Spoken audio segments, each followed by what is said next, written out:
I'd hear tell a whole lot about that place you folks got down here in New York, what they call Coney Island, and calculated I'd have to see it. So t'other day I got on one of them cars what goes across the Brooklyn Bridge, and I started out for Coney Island while sitting alongside of me in the car was an old lady, and she seemed to be a little bit fidgety about something or other, and finally she turned around to me. She said, "Mister, do these cars stop when we get on the other side of the bridge?" I said, "Well, now, if they don't, you'll get the awfulest bump you ever got in your life." Well, we got on the other side, and I got on one of them cars what goes down to Coney Island, and I handed the car feller $1, and he took and put it in his pocket just the same as if it belonged to him, and I guess it did.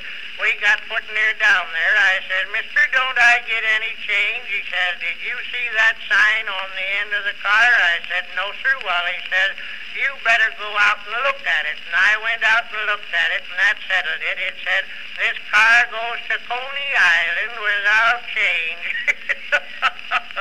I guess it did. I'll be darned if I got any. Well, we got down there, and I must say, of all the pandemonium and hubbub I ever heard in my life, Coney Island beats it all. I found one place what they called the Middleway Pleasumps, and another place they called the Streets of Cairo. Well, they had a lot of shows going on along there, and I went into one of them and sat down, and guys, I put near busted my buttons a laughing.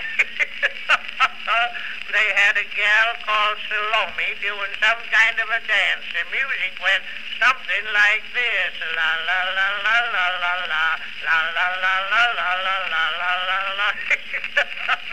I went home. The more I thought about it, I made up my mind I'd learn that dance. Well, I went out in the cornfield where none of the neighbors could see me, and I'll be darned if I didn't knock down about 4 acres of corn, but I never got that dance right.